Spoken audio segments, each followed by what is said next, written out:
ஒருத்தர் அவசரமாக போய்கிட்டு இருந்தார். எங்கே போய்கிட்டு இருக்கீங்க அப்படின்னு கேட்டார் ஒரு பெரியவர். கடைக்கு போகிறேன் சார், சாமான் வாங்கிறதுக்கு அப்படின்னார். அங்கே போகிறதுக்கு முன்னாடி தெரிஞ்சிக்க வேண்டியதெல்லாம் தெரிஞ்சுக்கிட்டீங்களா அப்படின்னு கேட்டார் பெரியவர். கடைக்கு போய் காசை கொடுத்து ஒரு பொருளை வாங்கிட்டு வரப்போகிறோம், இதில் தெரிஞ்சிக்க வேண்டியது என்ன இருக்குது அப்படின்னார் அலட்சியமாக. இப்போ அந்த பெரியவர் பேச ஆரம்பித்தார்.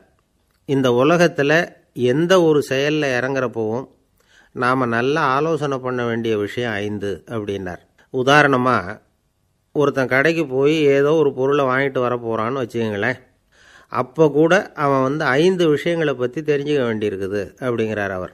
முதல்ல அந்த பொருள் எப்படிப்பட்டது அப்படிங்கிறத தெரிஞ்சுக்கணும். ரெண்டாவதாக தன்னை பற்றியும் தெரிஞ்சுக்கணும். அப்போ தான் அந்த பொருள் தனக்கு தேவையா இல்லையா அப்படிங்கிறத புரிஞ்சுக்க முடியும். மூணாவதாக தெரிஞ்சுக்க வேண்டியது ஒன்று இருக்குது. அது என்னென்னா, அந்த பொருளை அடையறதுக்கு வழி என்ன அப்படிங்கிறத தெரிஞ்சுக்கணும். அதாவது எவ்வளவு பணம் கொடுத்தா அது கிடைக்கும், இது மாதிரியான விஷயங்கள். நாலாவதாக அந்த பொருளை அடையிறது மூலமாக நாம் அடையக்கூடிய பயன் என்ன அப்படிங்கிறதையும் உணரணும். அஞ்சாவது, அந்த பொருளை அடையிறதுல இருக்கக்கூடிய தடை எது அப்படிங்கிறதையும் நாம் தெரிஞ்சுக்கணும். பெரியவர் பேசுகிறது ஏதோ தத்துவம் மாதிரி தெரியுது இல்லையா? தத்துவம்தான். அதாவது இப்படி உலகியல் வாழ்க்கையில் சின்ன சின்ன விஷயங்கள்லேயே நாம் 5 விஷயங்களை தெரிஞ்சுக்க வேண்டியிருக்குது. அது ரொம்ப அவசியமாக இருக்குது. பேரின்ப நிலைன்னு சொல்கிறாங்கள்ல, அது மாதிரி பெரிய சமாச்சாரங்கள்லேயும் இந்த 5 விஷயங்களை நாம் தெரிஞ்சுக்க வேண்டியிருக்குது. அதுக்கு பேர் என்னன்னா அர்த்த பஞ்சகம். வைணவ சமயத்தில் அர்த்த பஞ்சகம்ங்கிறது ரொம்ப பெரிய விஷயம். கடைக்கு போகிறது மாதிரி கடவுளை பார்க்க போகிறப்பவும் நாம் 5 விஷயங்களை தெரிஞ்சுக்கணுமா. முதல்ல பரம்பொருள் அப்படிங்கிறது என்ன, அதோட தன்மைகள் என்ன, இதை தெரிஞ்சுக்கணும். இதுக்கு பேர் என்னன்னா பரமாத்ம ஸ்வரூபம் அப்படின்னு பேர். ரெண்டாவது, நாம் யார், நம்மோட தன்மை என்ன அப்படிங்கிறத தெரிஞ்சுக்கணும். நான் யாருன்னு எனக்கே தெரியலங்கிறப்போ இதை நான் சொல்கிறேன்னு இது என்னுடையதுன்னு சொல்கிறது தப்பு தானே. அப்புறம் மூணாவது விஷயம், பரம்பொருளை நாம் அடையிறதுக்கு வழி எது, இதை தெரிஞ்சுக்கணும். இது உபாய ஸ்வரூபம் அப்படின்னு பேர். நாலாவது விஷயம், நாம் அடைய வேண்டிய பயன்கள் என்ன அப்படிங்கிறத தெரிஞ்சுக்கிறது. இதுக்கு புருஷார்த்தம் அப்படின்னு பேர். அஞ்சாவது, அந்த பயனை அடைய விடாமல் தடுக்கிற தடைகள் யாவை அப்படிங்கிறத தெரிஞ்சுக்கிறது. இது விரோதி ஸ்வரூபம். இதைத்தான் தடையியல் அப்படின்னு சொல்கிறாங்க. அதாவது பரமாத்மாவை பற்றிய அறிவு, ஜீவாத்மாவை பற்றிய அறிவு, உபாயம் பற்றிய அறிவு, புருஷார்த்தம் பற்றிய அறிவு, இந்த 4 அறிவுக்கும் எதிரடையாக, அதாவது அதையெல்லாம் தப்பாக புரிஞ்சுக்கிறதால உண்டாகக்கூடிய அறிவு விரோதி ஸ்வரூபம். என்ன இது தகவலில் ஏதாவது கதை சொல்லுவீங்கன்னு பார்த்தா ஏதோ தத்துவம் பேசிகிட்டு இருக்கிறீங்களே அப்படின்னு நினைக்கலாம். இதுவும் தெரிஞ்சிக்க வேண்டிய ஒரு பெரிய விஷயந்தான். காதில் போட்டு வச்சா எப்போவாவது உபயோகப்படும். என்னுடைய நண்பர் ஒருத்தர் ஒரு நாள் என்கிட்ட சொன்னார், சார், அடுத்த மாதம் தஞ்சாவூரில் ஒரு கல்யாணம், போகிறதா வேண்டாமா அப்படின்னு ஒரே குழப்பமாக இருக்குது அப்படின்னார்.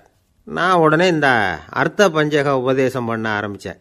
அவர் எல்லாத்தையும் பொறுமையாக கேட்டுவிட்டு, சரி சார், நான் போகிறதுன்னு முடிவு பண்ணிவிட்டேன்னார். எப்படி இந்த முடிவுக்கு வந்தீங்க அப்படின்னு கேட்டேன். அவர் சொன்னார், சார், அந்த 2வது பாயிண்ட் ஒன்று சொன்னீங்களே, அதை புரிஞ்சுக்கிட்டதுக்கு அப்புறம்தான் இந்த முடிவுக்கு வந்தேன் அப்படின்னார். என்ன 2வது பாயிண்ட்டுன்னு? அதாவது தன்னை பற்றி புரிஞ்சுக்கணும் அப்படின்னு சொன்னீங்க.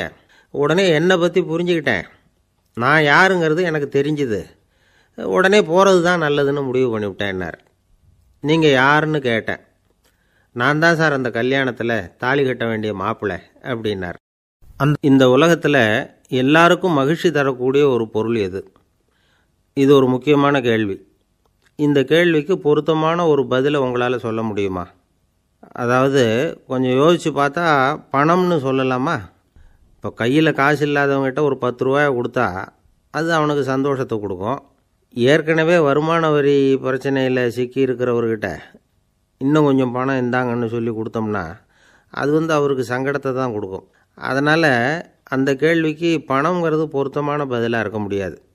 கேள்வி என்னன்னா, இந்த உலகத்தில் எல்லாருக்கும் மகிழ்ச்சி தரக்கூடிய ஒரு பொருள் எது? சரி, இனிப்புன்னு சொல்லலாமா? ஏன்னா எல்லாருக்கும் இனிக்க தானே செய்யும்.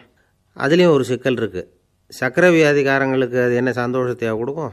ஆக எல்லாருக்கும் வேறுபாடு எதுவும் இல்லாமல் மகிழ்ச்சியை கொடுக்கக்கூடியது வேறு ஏதோ ஒன்று இருக்குது. அது என்னன்னு கண்டுபிடிக்கணும். அதுதான் இன்றைக்கி தகவல். இப்போ அதை கண்டுபிடிக்கணும்னா இந்த கதையை கேட்கணும். அது என்ன கதைன்னா, ஒரு ஊரில் ஒரு ராஜா இருந்தார். அவருக்கும் இதே சந்தேகம் வந்துட்டுது. அதாவது எல்லாருக்கும் இன்பம் தரக்கூடிய பொருள் எது அப்படின்னு. இதுக்கு பதில் தெரிஞ்சுக்கிறதுக்கு ஆசைப்பட்டார். சரி, அதுக்கு என்ன செய்யலாம்னு யோசனை பண்ணார்.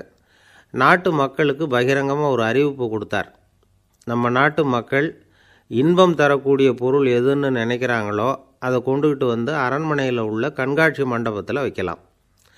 அப்படி அவங்க வைக்கிற பொருள்களில் எது எல்லாருக்கும் இன்பம் தரக்கூடியதாக இருக்குமோ அதை வச்சவருக்கு 1000 பொற்காசுகள் பரிசு அப்படின்னு அறிவிப்பு கொடுத்துட்டார். ஜனங்கள் இந்த அறிவிப்பை கேட்டாங்க.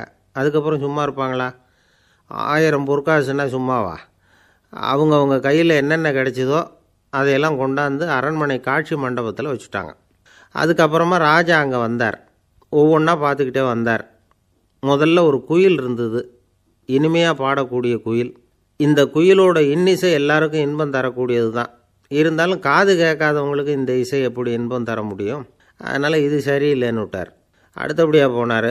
அங்கே என்ன வச்சுருக்குறாங்கன்னு பார்த்தா ஒரு அழகான மயில் அங்கே தோகை விரித்து ஆடிக்கிட்டு இருக்குது. இந்த மயிலோட ஆட்டம் மனசுக்கு இன்பம் தரக்கூடியது தான். இருந்தாலும் பார்வை இல்லாதவங்க இந்த ஆட்டத்தை பார்த்து ரசிக்க முடியுமா? முடியாது. அதனால் இதுவும் சரியில்லை அப்படின்னு சொல்லிவிட்டார். அதுக்கு அடுத்தபடியாக போனார். பல வகையான இனிப்பு பண்டங்களை வச்சுருந்தாங்க. பார்த்தார், வயசானவங்களுக்கும் நோயாளிகளுக்கும் இது இன்பம் தராது, துன்பம் தான் கொடுக்கும் அப்படின்னார். இப்படி ஒவ்வொன்றா பார்த்துக்கிட்டே போகிறார். அழகான மலர்கள், கனிகள், ஓவியங்கள் எதுவுமே பொருத்தமாக தெரியல. சகல பேருக்கும் இன்பம் தரக்கூடிய வகையில் எதுவும் இல்லை. கடைசியாக வந்தார். அங்கே ஒரு களிமண் பொம்மை இருந்தது. அது என்ன பொம்மை தெரியுமா? பசியால் வாடி இருக்கிற ஒருத்தருக்கு ஒரு அம்மா இனிமையாக பேசிக்கிட்டு சோறு போடுறது மாதிரி அந்த பொம்மையை செஞ்சுருந்தாங்க. அதுக்கு கீழே அன்பு அப்படின்னு எழுதியிருந்துதான். ராஜா பளிச்சுன்னு ஒரு முடிவுக்கு வந்தார்.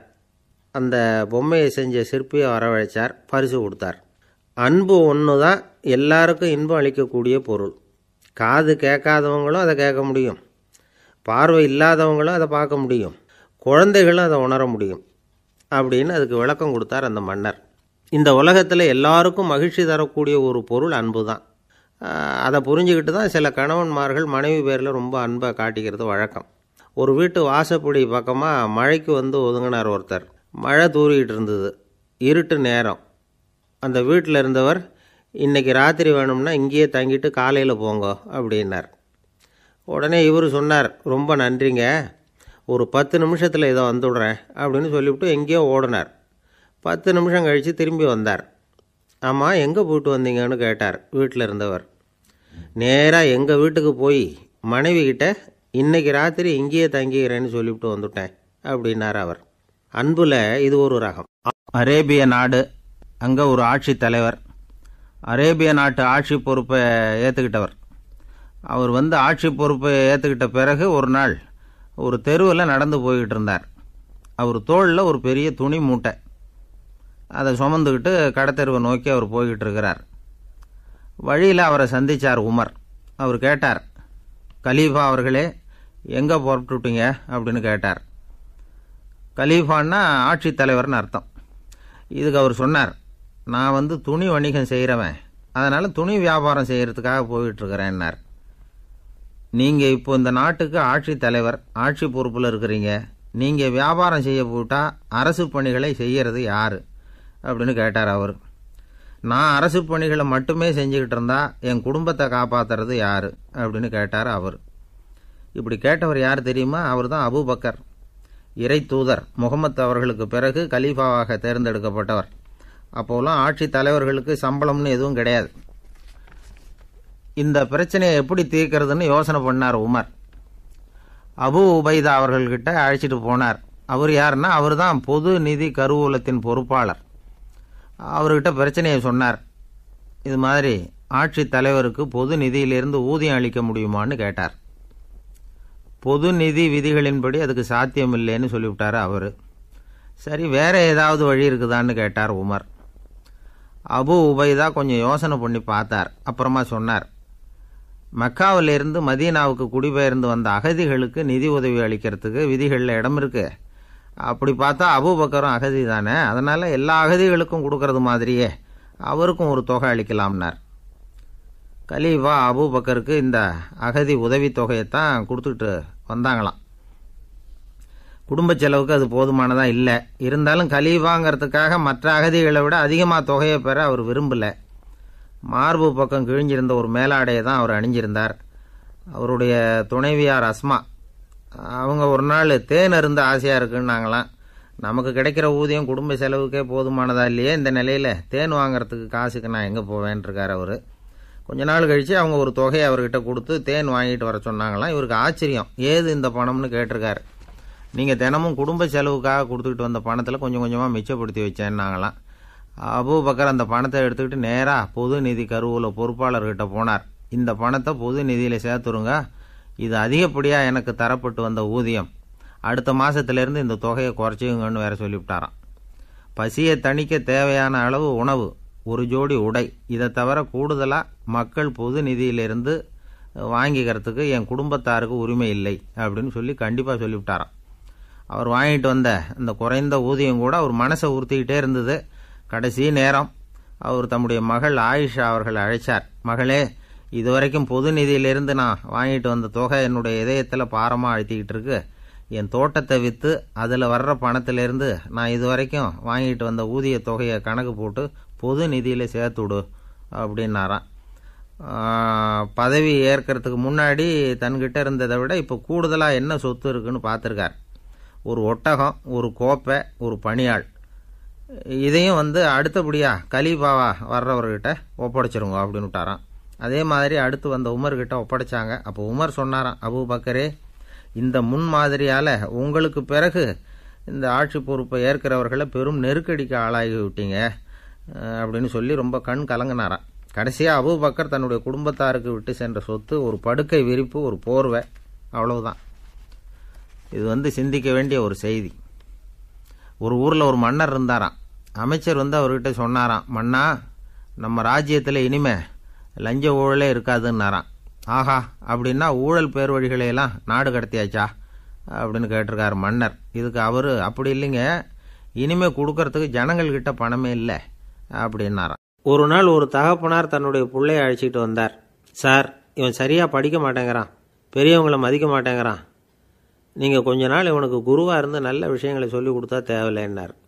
பெரியவங்களையும் மதிக்காதவன் எப்படி என்ன மதிக்க போகிறான் அப்படிங்கிறது நமக்கு யோசனை வரும் இல்லையா? வேணாங்க, என்னை விட்டுருங்க அப்படின்னோம். அவர் விட மாட்டேன்னு விட்டார். இல்லைன்னா அவரே சிஷ்யன் ஆகிடுவார் போல இருந்தது. சரி, வேறு வழி இல்லாமல் அந்த பையனையே என்னுடைய சீடை நான் ஏற்றுக்கிட்டு உபதேசம்லாம் பண்ண ஆரம்பித்தோம். அதாவது குரு பக்தின்னா அது எப்படி இருக்கணுங்கிறத பற்றி சொல்லி கொடுத்தோம் அவனுக்கு. சதமகர் அப்படின்னு ஒரு குரு இருந்தார். அவருக்கு ஒரு சீடர். அவன் பேர் துளசி சைதன்யன், நைஷ்டிக பிரம்மச்சாரி. தன்னுடைய குருவுக்கு எந்த நேரத்தில் எது தேவைங்கிறத புரிஞ்சுக்கிட்டு சேவை செய்கிறவன். ஆனால் இவனை பற்றி மற்ற சீடர்களுக்கு பொறாமல் வந்துட்டுது. இவன் மட்டும் இப்படி இருக்கானேன்னு உடனே குருக்கிட்ட போய் கோல் மூட்டினாங்க. அவன் சரியில்லை, அவன் நடந்துக்கிறது சரியில்லை, அப்படி இப்படின்னு எதையாவது சொல்லி. இருந்தாலும் இதையெல்லாம் அந்த குரு நம்பலை. அவருக்கு தெரியும் யார் யார் எப்படின்னு. துளசி சைதன்யன் பெருமையை மற்ற சீடர்களுக்கு உணர்த்தணும் அப்படின்னு நினைச்சார். அதுக்கு ஒரு வழி பண்ணார். ஒரு நாள் சீடர்களை எல்லாம் கூப்பிட்டுக்கிட்டு ஒரு காட்டு வழியாக போய்கிட்டு இருந்தார். அங்கே ஒரு பெரிய மலை அருவி கொட்டிக்கிட்டு இருந்தது. குரு சீடர்கள் பக்கம் திரும்பினார். இந்த மலையின் மேலே இருந்து அந்த படுபாதாளத்தில் குதிக்கிறதுக்கு உங்களில் யார் தயார் அப்படின்னு கேட்டார். ஒரு சீடனும் வாயை திறக்கலை, ஒதுங்கி நின்றுக்கிட்டாங்க. பின்னாடி மூட்டை முடிச்சோடு வந்துக்கிட்டு இருந்தான் துளசி சைதன்யன். அவனை பார்த்தார். தபாருப்பா, நீ மேலே இருந்து அந்த அருவியில் குதி அப்படின்னார். அப்படியே செய்கிறேன் சுவாமின்னா ஓடி போய் பொத்துன்னு குதிச்சுட்டான். அடுத்த கணமே குருநாதர் தன்னுடைய யோக சக்தியால் பறந்து போய் அவன் கீழே விழுந்துடாமல் தாங்கி பிடிச்சி கொண்டுகிட்டு வந்துட்டார். மற்ற சீடர்களுக்கெல்லாம் ஒரு மாதிரி ஆயிட்டுது. அடுத்தபடியாக என்ன பண்ணலாம்னு யோசித்தாங்க இவனை மாட்டி விடுறதுக்கு. ஒரு நாள் வெத்தலை அடிக்கிற ஒரு சின்ன உரலையும் உலக்கையையும் எடுத்து ஒளிய வச்சுட்டாங்க. சதமகர் சன்னியாசி இல்லை, அவர் வெத்தலை போடுவார். பல்லு சரியில்லை, அதனால் இடித்து தான் வெத்தலையை போடணும். திடீர்னு வெத்தலை பாக்கு கேட்டார். வழக்கமாக உரலில் இடித்து தர்றது தான் துளசியின் பழக்கம். உரலை தேடினா கிடைக்கல, என்ன பண்ணுறது? குரு கேட்டுவிட்டாரே, குரு சேவை தானே முக்கியம். என்ன பண்ணால் வெத்தலை பாக்க தன்னுடைய வாயில் போட்டு முன்னும் அதை எடுத்து அவர்கிட்ட கொடுத்துட்டான். குரு எதையோ படிச்சுக்கிட்டே அதை வாங்கி வாயில் போட்டுக்கிட்டார். துளசி இன்னைக்கு தாம்பூலம் நல்லா இடிக்கப்பட்டிருக்கு, ருசியாக வேற இருக்குது, அதை இடித்த பாத்திரத்தை என் கண்ணால் பார்க்கணும்னு ஆசையாக இருக்குன்னு விட்டார். அதை மட்டும் அனுப்பி வை, நீ வர வேண்டான்னு வேற சொல்லிவிட்டார். இதை கேட்டதும் துளசி தவிச்சு போயிட்டான். இவன் போகாமல் எப்படி வாயை மட்டும் அனுப்பி வைக்க முடியும்? இவன் தவிக்கிறத பார்த்ததும் மற்ற சீடர்களுக்கெல்லாம் மனசுக்குள்ளே ரொம்ப சந்தோஷம். துளசி கொஞ்சமும் யோசிக்கலை. வாழை எடுத்தான், தன்னுடைய தலையவே அப்படியே அறுத்து வெட்டி எடுத்தான். இன்னொரு சீடங்கிட்ட கொடுத்துட்டான், எடுத்துகிட்டு போன்னு சொல்லி. கொண்டுட்டு போய் குரு முன்னாடி வைக்கிறாங்க. அந்த தலையில் வாய் திறந்துருக்கு, வெத்தலை போட்டு முன்னு இருந்தது, தெரிஞ்சு போச்சு, சிவப்பாக இருந்தது. அவனுடைய குரு பக்தியை இப்போ எல்லாரும் ஒத்துக்கிட்டாங்க. அதுக்கப்புறம் குரு சதமகர் தன்னுடைய அற்புத திறமையினால் அந்த தலையை மறுபடியும் ஒட்ட வச்சுட்டார். துளசிக்கு உயிர் வந்துட்டுது. இப்படி ஒரு பெரிய கதை உண்டு. அதாவது துளசி சைதன்யன் அவனுடைய குரு பக்தி எப்படி அப்படின்னு கேட்டோம். ரொம்ப அபாரம் அப்படின்னு அந்த பையன் அடக்கமாக, சும்மா விளையாட்டுக்காக தான் அப்படி அவங்ககிட்ட கேட்டோம். ஏன்பா உன்னுடைய குரு பக்தியை என்கிட்ட காட்டுறதுக்கு உன்னோட கழுத்தை நீயே அறுக்கணும்னு நான் சொன்னேன், அதை நீ செய்வியா அப்படின்னு கேட்டோம். என்னுடைய கழுத்தை நானே அறுக்க வேண்டிய அவசியம் இல்லை சார் அப்படின்னா அவன்.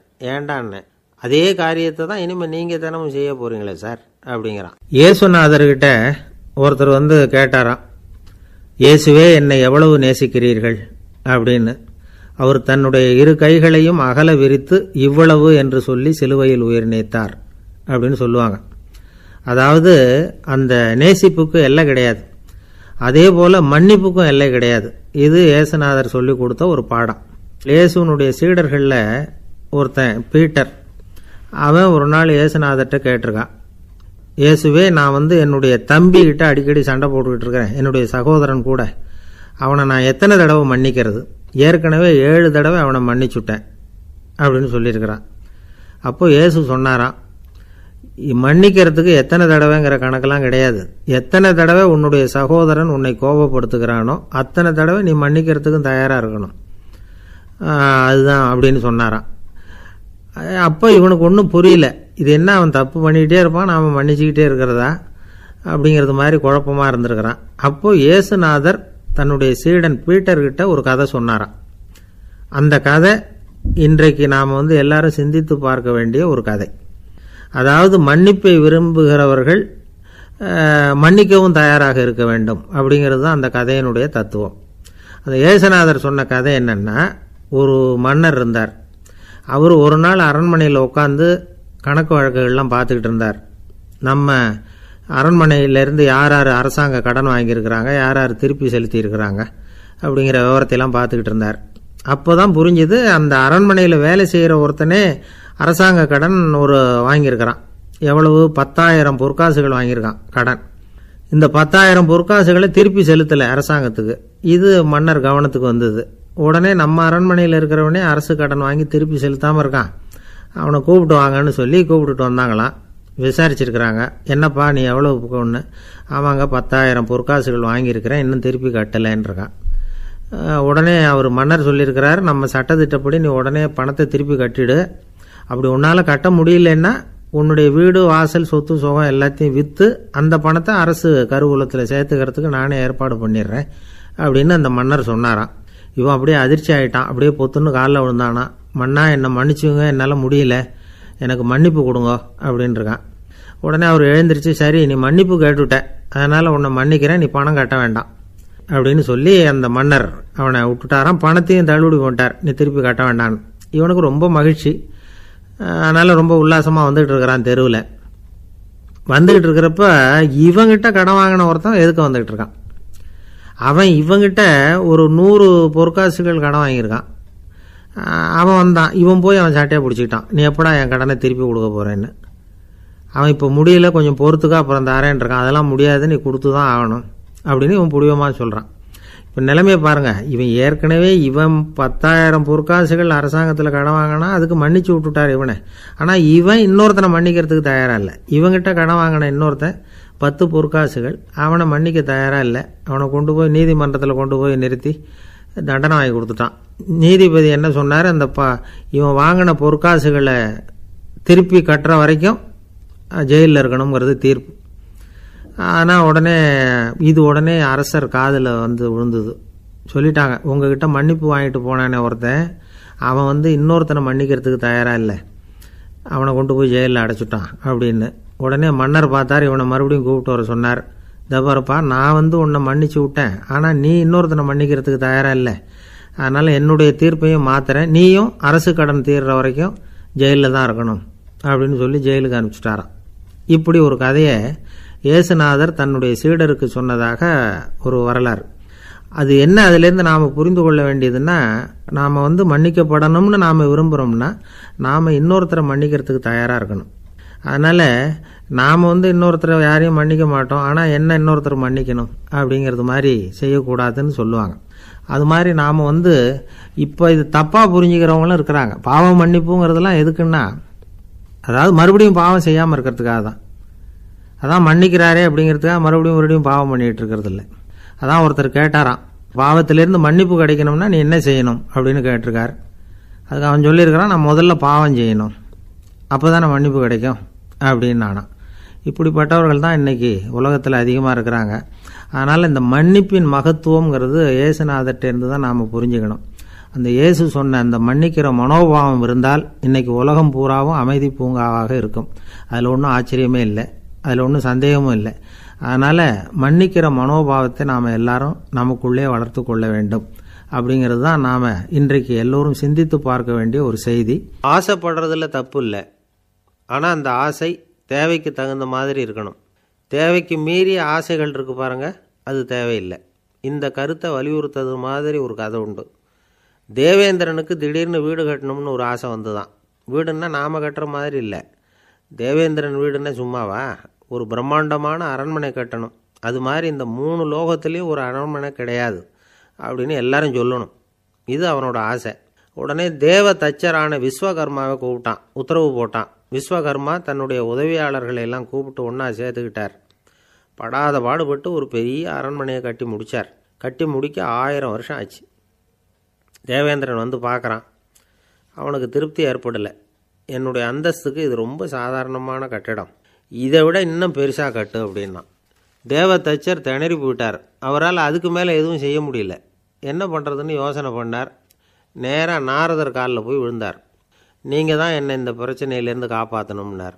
நாரதர் யோசனை பண்ணார். சரி, கவலைப்படாதேன்னார். நேராக இந்திரன்கிட்ட போனார். இந்திரன் நாரதரை பார்த்த உடனே வாங்கன்னு கூட்டிகிட்டு போய் அரண்மனையை காட்டினான். இது மாதிரி ஒரு அரண்மனையை நீங்கள் வேறு எங்கேயாவது பார்த்துருக்குறீங்களா அப்படின்னு ரொம்ப பெருமையாக கேட்டான். நான் பார்த்ததில்ல, ஆனால் என்னை விட வயசில் மூத்தவர் மகரிஷி லோமேசர், அவர் ஒரு வேளை பார்த்துருக்கிறாரா என்னமோ அப்படின்னார். உடனே அவரை மனசில் நினச்சி தியானம் பண்ணினார். அடுத்த கணம் லோமேசர் அங்கே வந்தார். இடையில் ஒரு சின்ன துண்டு, கையில் ஒரு கமண்டலம், தலையில் ஒரு பாய், அவ்வளவுதான் அவர்கிட்ட இருந்தது. எதுக்காக தலையில் எந்த பாய் அப்படின்னு கேட்டான் இந்திரன். என்ன மாதிரி அற்ப ஆயுள் உள்ள ஒரு ஜீவன் தனியாக வீடு கட்டிக்கிட்டு திண்டாடணுமா? இந்த பாய் தான் ஒரு வீடு மாதிரி எனக்கு நிழல் கொடுக்குது அப்படின்னார் அவர். என்னது, உங்களுக்கு அவ்வளவு கொஞ்சமான ஆயுளா அப்படின்னு ஆச்சரியத்தோடு கேட்டான் இந்திரன். ஆமாம், இதை பாரு, என்னுடைய மார்பில் ஒரு பொற்காசு அளவுக்கு ரோமம் உதிர்ந்துட்டுது. எப்போ என் உடம்புல உள்ள எல்லா ரோமமும் உதிர்ந்துருமோ அப்போ என்னுடைய ஆயுள் முடியும் அப்படின்னார். எப்போ அந்த ரோமங்கள் பூரா உதிரும்னு கேட்டான் இவன். ஒரு பிரம்மா மறைஞ்சதும் ஒரு ரோமம் உதிரும். என் உடம்புல உள்ள ரோமங்களின் எண்ணிக்கை எவ்வளவோ அவ்வளவு பிரம்மாக்கள் தோன்றி அவங்க ஆயுள் முடியும் பொழுது என் உடம்புல உள்ள ரோமங்கள் பூரா உதிரும் அப்படின்னார். அப்படின்னா ஒரு பிரம்மாவோட ஆயுள் எவ்வளவு காலம்னு கேட்டான். ஒரு பிரம்மாவுக்கு 100 தேவ வருஷம். ஒவ்வொரு தேவ வருஷத்துக்கும் 365 தேவ நாள். ஒவ்வொரு தேவ நாள்லேயும் ஒன்ன மாதிரி 14 இந்திரர்கள் தோன்றி மறைகிறாங்க அப்படின்னு மகரிஷி லோமேசர் சொல்கிறார். இதை கேட்டதும் இந்திரன் ஆடி போயிட்டான். அவ்வளவு ஆயுள் உள்ள இவரே அற்ப ஆயுள்னு சொல்கிறார். நான் என்னுடைய ஆயுளை பெருசாக நினச்சிக்கிட்டு பிரம்மாண்டமான அரண்மனை கட்டணும்னு ஆசைப்படுறேனே அப்படின்னு நினச்சான். எனக்கு வீடு கட்டின வரைக்கும் போதும்னு விட்டான். அதனால் நாமெல்லாம் நம்முடைய தேவைக்கு தகுந்த மாதிரி ஆசைப்படுறது தான் நியாயம். ஆனால் அப்படியே நடந்துக்கிறோம். மனுஷன் கடவுளையே ஏமாற்றி காசு வாங்கிறதுக்குள்ள ஆசைப்படுறான். ஒருத்தன் கடவுளை நினச்சி தவம் இருந்தான். கடவுள் நேரில் வந்தார். தேவலோகத்தில் ரூபாய்க்கெல்லாம் என்ன மதிப்புன்னு கேட்டான். அங்கெல்லாம் ரூபாய்ங்கிறது உங்கள் பணத்தில் 1 கோடி ரூபாய்க்கு சமம். அதாவது தேவலோகத்தில் 1 ரூபான்னா இங்கே 1 கோடி ரூபா. அது மாதிரி எங்களுக்கு ஒரு நாளுங்கிறது உங்கள் கணக்கில் 1 கோடி வருஷத்துக்கு சமம் அப்படின்னார் கடவுள். அப்படின்னா எனக்கு நீங்கள் அதிகமாக எதுவும் தர வேணாம், உங்கள் கணக்குப்படி ஒரே ₹1 கொடுங்க, அது போதும்னா இவன் ரொம்ப சாமர்த்தியமாக. கடவுள் யோசனை பண்ணார், அது ஒன்றும் கஷ்டம் இல்லை, ₹1 தானே கேட்குற, கொடுத்துட்றேன். ஆனால் இப்போ வரும்பொழுது நான் எடுத்துக்கிட்டு வரல, எங்கள் கணக்குப்படியே ஒரு நாள் பொறுத்துக்க பணத்தோடு வந்துடுறேன் அப்படின்னு சொல்லிவிட்டு பறந்து போயிட்டார். ஊருக்கு வெளியில் அமைதியான ஒரு இடம், அங்கே ஒரு ஆசிரமம், அங்கே ஒரு சாமியார். அவர் தினமும் நல்ல போதனைகள்லாம் செய்வார். பல பேர் போய் அங்கேயே சில நாள் தங்கி இருந்து அவர் சொல்கிற அறிவுரைகளை எல்லாம் கேட்டுக்கிட்டு வர்றது வழக்கம். ஒரு தடவை அவரை பார்த்துட்டு போகிறதுக்காக 3 வெளியூர் தம்பதிகள் வந்தாங்களாம். அந்த மடத்திலேயே சாப்பிட்டுக்கிட்டு தங்கி இருந்து அவங்களுடைய போதனைகளை கேட்டுக்கிட்டு போகணுங்கிறது அவங்க நோக்கம். காலையில் குளிச்சுட்டு பூஜையில் உட்காந்தார் அந்த சுவாமி. இவங்களும் குளிச்சுட்டு அந்த பூஜையை பார்க்கறதுக்காக அவர் முன்னாடி வந்து உட்காந்தாங்க. பூஜை ஆரம்பமாச்சு. சம்பிரதாயப்படி அது ரொம்ப நேரம் நடந்துக்கிட்டே இருக்குது. இவங்களுக்கு நல்ல பசி இருந்தாலும் இந்த நேரத்தில் அதை எப்படி வெளியில் காட்டிக்கிறது? பேசாமல் இருந்தாங்க. அந்த சுவாமி பூஜையை முடித்தார். அதுக்கப்புறம் பேச ஆரம்பித்தார். பேச்சு அருமையாக தான் இருந்தது, அமிர்தமாக தான் இருந்தது. இருந்தாலும் இவங்களுக்கு இருக்கிற வயிற்று பசி அது சரியாக கவனிக்க விடலை. அந்த சுவாமியே இதை கவனித்ததா தெரியல. இவங்களுக்கு மனசுக்குள்ள ஒரு எண்ணம், உள்ளே சாப்பாடு தயாராகிட்டு இருக்கும் போல இருக்குது, இந்த பேச்சு முடிஞ்சது நம்மளை உள்ளே அழைச்சிட்டு போய் சாப்பாடு போடுவாங்கன்னு நினைக்கிறோம் அப்படின்னு இவங்களாம் நினச்சிக்கிட்டாங்க. ஆனால் சுவாமி இதை பற்றி எதுவுமே பேசலை, கண்டுக்கலை. ஒரு அம்மாவால் அதுக்கு மேலே சும்மா இருக்க முடியுமா? முடியல. சாப்பாட்டை கவனிக்கலாமா அப்படின்னு சொல்லி மெதுவாக ஆரம்பித்தாங்க. கவனிக்கலாமே அப்படின்னு உள்ளே அழைச்சிட்டு போனார் சுவாமி. இவங்க ரொம்ப அவசரமாக எழுந்திருச்சு உள்ளே ஓடினாங்க. அங்கே ஒரு மேஜை மேலே ஒரு கிண்ணம் மூடி இருந்தது. இதுதான் சாப்பாட்டு மேஜை போல இருக்குது, இங்கே சாப்பாடு வந்துடும் அப்படின்னு நினச்சாங்க. உடனே போய் சுற்றி உட்காந்துக்கிட்டாங்க. சுவாமி அந்த கிண்ணத்தை எடுத்து அந்த அம்மா கிட்ட கொடுத்தார். அவங்க அதை வாங்கி மூடியை திறந்து பார்க்குறாங்க. உள்ளே ஒரு சாவி இருக்குது. சரிதான், இது சமையலறை சாவி போல இருக்கு, அங்கே போய் அதை திறந்து சாப்பாட்டை நாமே எடுத்துக்கிட்டு வந்து இங்கே வச்சுக்கிட்டு சாப்பிடணும் போல இருக்கு அப்படின்னு நினச்சாங்க. சாவி இருக்கு இல்லையா, வாங்க பூட்டு நிறையா காட்டுறேன் அப்படின்னு சுவாமி அவங்கள அழைச்சிட்டு போனார், காட்டினார். இவங்க அந்த அறையை ரொம்ப ஆவலோடு திறந்தாங்க. உள்ளே பார்த்தா அங்கே அரிசி, பருப்பு, விதவிதமான காய்கறி எல்லாம் இருக்குது. சமையலுக்கு வேண்டிய மிளகாய், எண்ணெய், பால், தயிர், நெய் இப்படி எல்லாமே இருக்குது. அடுப்பு, விறகு, நெருப்பு போட்டி அது கூட அங்கே இருக்குது. சாப்பாடு தயாராக இருக்கும்னு நினச்சிக்கிட்டு போனால் இப்படி இருக்குதே அப்படின்னு சொல்லி அதை பார்த்ததும் ரொம்ப சோர்ந்து போட்டாங்க அவங்க. சுவாமி, என்ன இது சாப்பாடு இல்லையா அப்படின்னாங்க. அதுதான் சாப்பாட்டுக்கு வேண்டிய எல்லாம் இங்கே இருக்குதே, அடுப்பு மூட்டி நீங்கள் தான் அவங்கவுங்க ருசிக்கு தகுந்த மாதிரி சமைச்சிக்கணும், இந்த சன்னியாசிக்கு எப்படி சமைக்க தெரியும் அப்படின்னு கேட்டார் சுவாமி. சாப்பாடு தயாராக இருக்கும்னு நாங்கள் எதிர்பார்த்தோம் அப்படின்னாங்க. நீங்கள் இப்படி சொல்லுவீங்கன்னு நானும் எதிர்பார்த்தேன். இது வரைக்கும் நான் எவ்வளவோ தத்துவம்லாம் எடுத்து சொன்னேன். எல்லாத்தையும் விட இதுதான் அனுபவபூர்வமான தத்துவம். ஆண்டவன் நமக்கு நல்ல மனசை கொடுத்துருக்குறான், நல்ல வாய்ப்புகளையும் தந்திருக்கிறான், அதையெல்லாம் பயன்படுத்திக்கக்கூடிய மூளையையும் சிந்தனையையும் கொடுத்துருக்குறான்.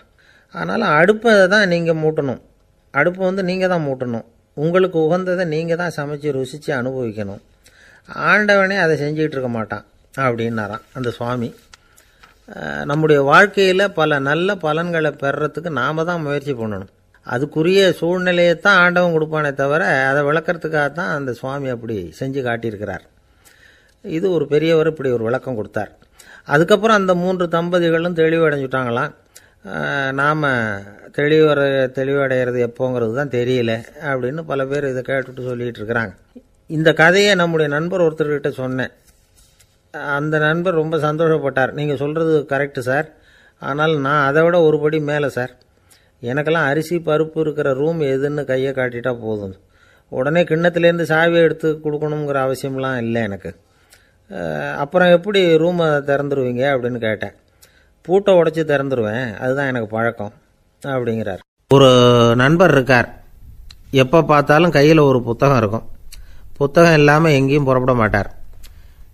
எதுக்காக இப்படி எடுத்துகிட்டு போகிறீங்க அப்படின்னு கேட்டால், எனக்கு இது ஒரு நல்ல நண்பன் மாதிரி, இந்த காலத்தில் எங்கே போனாலும் காத்திருக்க வேண்டியிருக்கு, அது மாதிரி சமயத்தில் நான் நண்பன் கூட பேசிக்கிட்டு இருப்பேன் அப்படிம்பாரான்.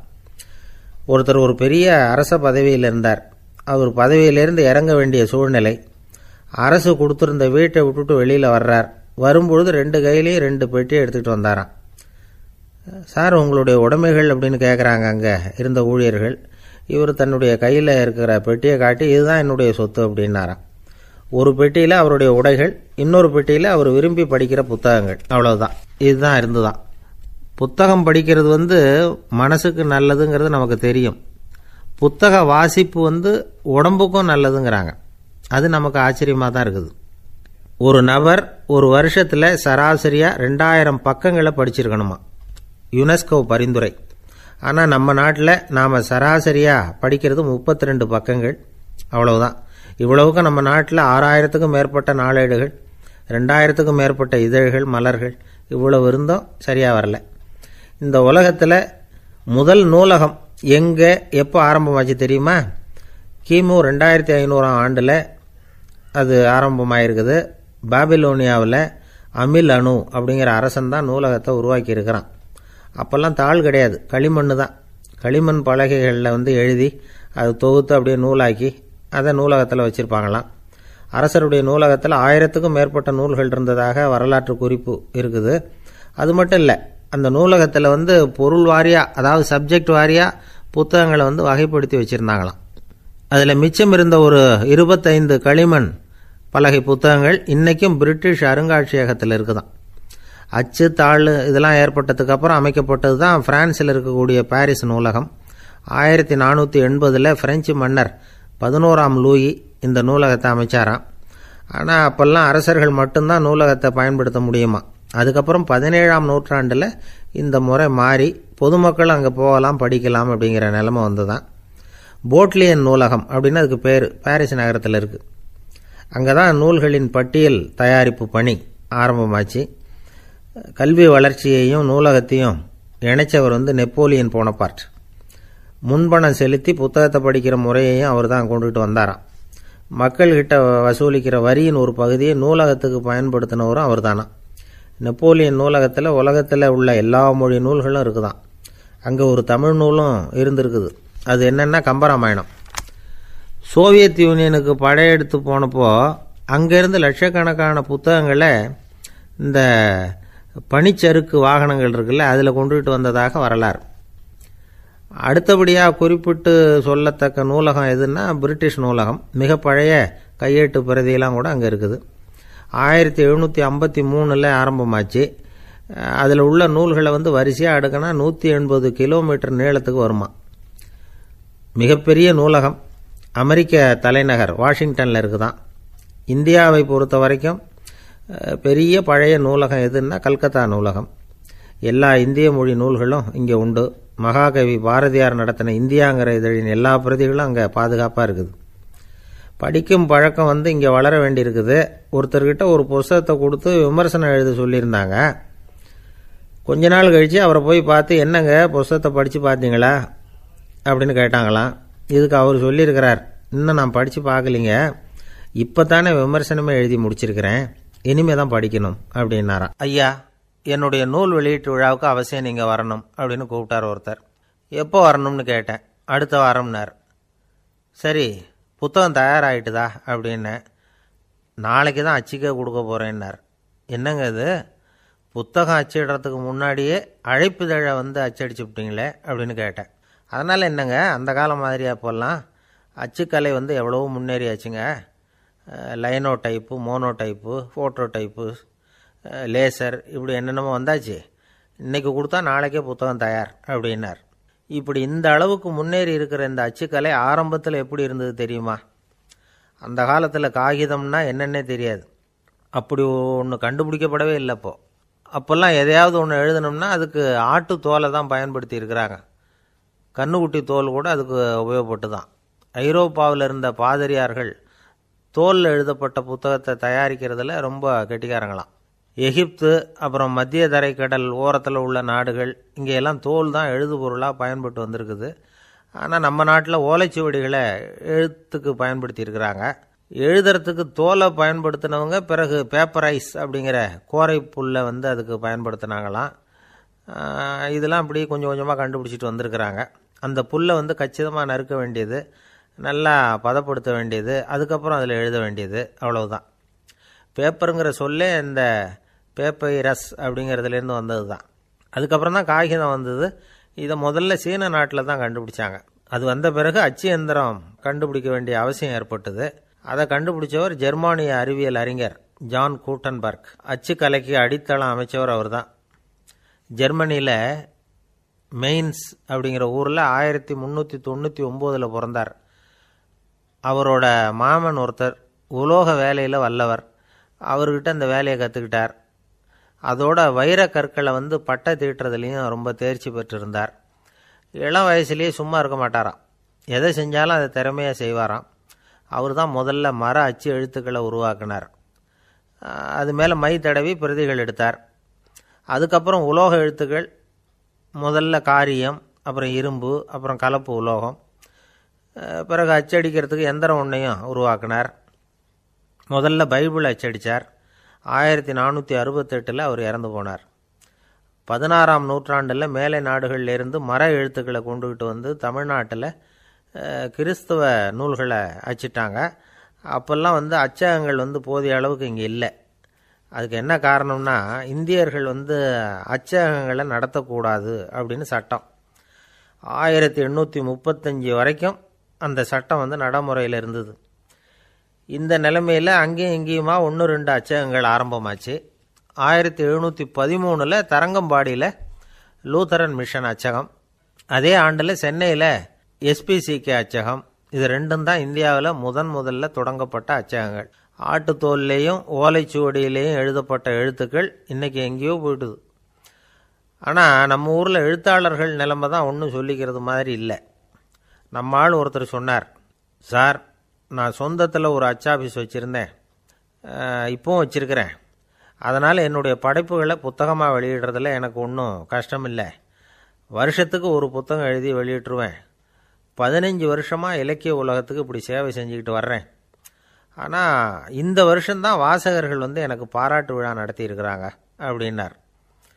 இந்த வருஷம் அப்படி என்ன விசேஷம் அப்படின்னு கேட்டோம். இந்த வருஷம்தான் நான் எந்த புத்தகம் எழுதி வெளியிடாமல் இருந்தேன், அதுக்காகத்தான் எனக்கு இந்த பாராட்டு விழா அப்படின்னார். ஒரு வயசான அம்மா தெரு வழியாக போயிட்டு இருந்தாங்க. அவங்க கையில் எண்ணத்தையோ வச்சுக்கிட்டு அதை அடிக்கடி பார்த்துக்கிட்டே இருந்தாங்க. ஒருத்தன் மெதுவாக அவங்கக்கிட்ட போய் கையில் இருக்கிறது என்ன அப்படின்னு எட்டி பார்த்தா அவங்க கையில் 4 பல் இருந்துதான். இவன் ஆச்சரியமாக அந்த அம்மாவை பார்த்தான். ஏம்மா, உனக்கு என்ன பைத்தியமா, ஏது இந்த பல், இதை என்னத்துக்காக கையில் வச்சுக்கிட்டு அலைஞ்சிக்கிட்டு இருக்கிற அப்படின்னு கேட்டிருக்கான். அதுக்கு அந்த அம்மா விவரம் சொல்ல ஆரம்பித்தாங்களாம். இதை பாருப்பா, எனக்கு ஒரு மகன் இருந்தான், அவனை ரொம்ப செல்லமாக வளர்த்தேன். அவனை தரையிலேயே நடக்க விடுறதில்ல, எப்பவும் தூக்கி வச்சுக்கிட்டு இருப்பேன். அவன் நல்லா பெரியவனாகி பள்ளிக்கூடம் போகிறப்ப கூட அவன் புஸ்தக மூட்டையை நான் தான் சுமந்துக்கிட்டு போவேன். பார்க்குறவங்க கூட கேலி பண்ணுவாங்க, ஏம்மா படிக்க போகிறது நீயா உன் பிள்ளையான்னு கேட்பாங்க. அவன் இன்றைக்கி எவ்வளவோ பெரிய மனுஷன் ஆகிட்டான், வெளிநாட்டில் பெரிய உத்தியோகத்தில் இருக்கான். சமீபத்தில் இங்கே வந்துட்டு போனான். ஒரு நாள் ஏதோ கோபத்தில் என்ன அரைஞ்சுட்டான். அப்போ இந்த 4 பல்லும் கீழே விழுந்துட்டுது. இன்னமும் கூட விழுந்திருக்கும், ஆனால் பல்லு தான் இல்லை. என் புள்ள அரைஞ்சதுனால விழுந்த பல்லு இல்லையா அது, அதனால் இதை எப்பவும் என் கையிலேயே வச்சுக்கிட்டு ஆசையோடு பார்த்துக்கிட்டு இருக்கிறேன். அவன் தான் வெளிநாட்டுக்கு போட்டான், அவனை பார்க்க முடியாத ஏக்கத்தை நான் இந்த பல்லை பார்த்து போக்கிக்கிறேன் அப்படின்னு நாங்களாம் அந்த அம்மா. இந்த கதை எதுக்காகன்னா, தாய் அன்பு அப்படிங்கிறது எப்படிப்பட்டதுங்கிறத புரிஞ்சுக்கிறதுக்காக. கல்யாணம் ஆனதுக்கு அப்புறம் தாயை மறந்து விடுறவங்க எத்தனை பேர் இந்த உலகத்தில், அவங்க காதில் வேணுங்கிறதுக்காக தான் இந்த தகவல். ஆனால் ஒரு விஷயம் மட்டும் நல்லா புரிஞ்சுக்கணும், தாயை மதிக்க தெரிஞ்சவங்க தான் இன்றைக்கி வாழ்க்கையில் எல்லா விதத்துலேயும் முன்னுக்கு வந்திருக்கிறாங்க. வேணும்னா விசாரித்து பார்த்துக்குங்க. இன்னொரு அம்மா இருந்தாங்க. அவங்க தினமும் ஒரு கோயிலுக்கு வருவாங்க. சாமியை பார்த்து, கடவுளே நான் இறந்து போனால் நரகத்துக்கு போகணும் அப்படின்னு வேண்டிக்குவாங்களாம். எல்லோரும் சொர்க்கத்துக்கு போகணும்னு தானே கடவுள்கிட்ட வேண்டிக்குவாங்க. இந்த அம்மா தினம் நான் நரகத்துக்கு போகணும் அப்படின்னு வேண்டிக்கிறாங்க. அங்கே இருந்த அர்ச்சகருக்கு இது சந்தேகம். ஒரு நாள் அதை நேரடியாகவே அவங்கக்கிட்ட கேட்டுவிட்டார். அதுக்கு அந்த அம்மா பதில் சொன்னாங்களாம், ஐயா, எனக்கு கல்யாணம் ஆகி ரொம்ப நாள் வரைக்கும் குழந்தை பாக்கியம் இல்லாமல் இருந்தது. கோயில் குளம் எல்லாம் சுற்றி வந்தேன். ரொம்ப நாள் கழித்து ஒரு குழந்தை பிறந்தது, ஆண் குழந்தை. அவனை நான் ரொம்ப செல்லம் கொடுத்து வளர்த்தேன். அதோட விளைவு என்ன ஆச்சுன்னா, அவன் ரொம்ப மோசமாக ஆயிட்டான். கெட்ட பழக்க வழக்கம்லாம் கற்றுக்கிட்டான். அவன் இறந்து போனால் நிச்சயம் அவனுக்கு நரகம்தான் கிடைக்கும். அந்த அளவுக்கு கெட்டவன் அவன். அப்படிப்பட்ட காரியங்கள்லாம் பண்ணிகிட்ருக்கான், எனக்கு தெரியும். இவனுக்காக நரகத்தில் கூட யாரும் தயவு காட்ட மாட்டாங்க, தாட்சண்யம் காட்ட மாட்டாங்க. அதனால் இவனுக்கு முந்தி நான் இறந்து நரகத்துக்கு போயிட்டா அங்கே இவனை கவனிச்சிக்கலாமே, இவனுக்கு பணிவிடை செய்யலாமேன்னு பார்க்குறேன் அப்படின்னு நாங்களாம். அதனால தான் நான் நரகத்துக்கு போகணும்னு தினம் ஆண்டவனை வேண்டிகிட்டு இருக்கிறேன் அப்படின்னு கண்கலங்கி அந்த அம்மா சொன்னாங்களாம். அதுதான் தாய் உள்ளம்ங்கிறது. தாயின் பெருமையை வந்து சரியாக உணர்ந்துட்டா அவங்களுக்கு எப்பவும் எந்த கஷ்டமும் வராது. இது ஏதோ உபதேசத்துக்காக சொல்கிற வார்த்தை இல்லை, உண்மையான வார்த்தை. இந்த விவரத்தையெல்லாம் நண்பர் ஒருத்தர்கிட்ட சொல்லிக்கிட்டு இருந்தேன். அவர் கொஞ்ச நாள் கழித்து என்னை தேடி வந்தார். அவர் கையிலேயும் 4 பல் வச்சுருந்தார். என்னங்க ஆச்சு, ஏதுங்க அந்த பல் அப்படின்னு விசாரித்தோம். உங்கள் உபதேசத்தை கேட்டுவிட்டு இந்த உலகத்தில் எல்லாரையும் தாயாக நினைக்க ஆரம்பிச்சிட்டேன். ஒரு அம்மாவை கடத்தரில் பார்த்து தாயேன்னு கூப்பிட்டேன். அவங்க உடனே பலார்னு என்னை அரைஞ்சிட்டாங்க. பல் விழுந்துட்டுது. அதை தான் பொறுக்கி எடுத்துக்கிட்டு நேராக உங்களை தேடி வந்துக்கிட்டு இருக்கிறேன்னார். தாயேன்னு தானே கூப்பிட்டீங்க, அதுக்கு ஏன் அரைஞ்சாங்க அப்படின்னு கேட்டோம். நான் தாயேன்னு கூப்பிட்டது அவங்க காதில் நாயேன்னு விழுந்துட்டு தான், அதுதான் இப்படி ஆயிட்டுது அப்படின்னார். ஊருக்கு ஒருத்தர் ரொம்பவும் மகிழ்ச்சியாக வந்துக்கிட்டு இருந்தார். என்ன விஷயம்னு விசாரித்தேன். நான் தோற்று போயிட்டேன், அதுதான் மனசுக்கு மகிழ்ச்சியாக இருக்குது அப்படின்னார். எனக்கு இது ரொம்ப ஆச்சரியமாக போச்சு. இந்த உலகத்தில் தோற்று போகிறவங்க யாரும் மகிழ்ச்சியாக இருக்கிறது இல்லை. அப்படி இருக்கிறப்ப இவர் இப்படி சொல்கிறாரே, எங்கே தோற்று போனீங்கன்னு கேட்டேன். அதுக்கப்புறம் தான் அவர் விவரமாக சொன்னார். என்னோட 5 வயசு குழந்தையோட நான் விளையாடிக்கிட்டு இருந்தேன். அந்த விளையாட்டில் என் குழந்தை ஜெயிச்சுட்டுது, நான் தோற்று போயிட்டேன் அப்படின்னார் ரொம்ப உற்சாகமாக. நான் யோசித்து பார்த்தேன். அதாவது நாம் சின்ன குழந்தையாக இருக்கிறப்போ எந்த விளையாட்டில் கலந்துக்கிட்டாலும் அதில் நாம் தான் ஜெயிக்கணும்னு ஒரு வெறி நமக்குள்ளே இருக்கும். நம்மளை எதிர்த்து விளையாடுறவர் நல்லவரா கெட்டவரா, பெரியவரா சின்னவரா அப்படிங்கிறதெல்லாம் முக்கியம் கிடையாது. அவர் தோற்று போகணும், நாம் ஜெயிக்கணும், அதுதான் முக்கியம். எதிரியை சந்தோஷப்படுத்த விளையாடுகிற கலை வந்து அப்போ நமக்கு தெரியறதில்ல. வாழ்க்கையில் ஒரு பக்குவம் வந்ததுக்கு அப்புறம் வெற்றி பெறணுங்கிற மன அழுத்தம் போயிடுது. போட்டியில் ஜெயிக்கணுங்கிறத விட குழந்தையை சந்தோஷப்படுத்தணுங்கிறது முக்கியமாக போச்சு. ஜெயிக்கணுங்கிற வெறி ஓடி போட்டுது. ஒரு குழந்தையாக இருந்தப்போ நம்ம வளர்ச்சிக்கு உதவிய வெறி பெரியவனானதுக்கு பிறகு நமக்கு எதிரியாக மாறுது. அதை சரியான சமயத்தில் நாம் புரிஞ்சுக்கிட்டோம்னா போதும், நாம் பொழைச்சிக்கலாம். ஒவ்வொரு மனுஷனுமே வாழ்க்கையோட அடுத்த கட்ட வளர்ச்சியில் அடி எடுத்து வைக்கிற நேரத்தில் தன்கிட்ட இருந்து ஏதோ ஒரு குணத்தை அல்லது தன் குணம் இருந்த ஏதோ ஒரு உறவை வந்து நாம் இழக்கத்தான் வேண்டியிருக்குது.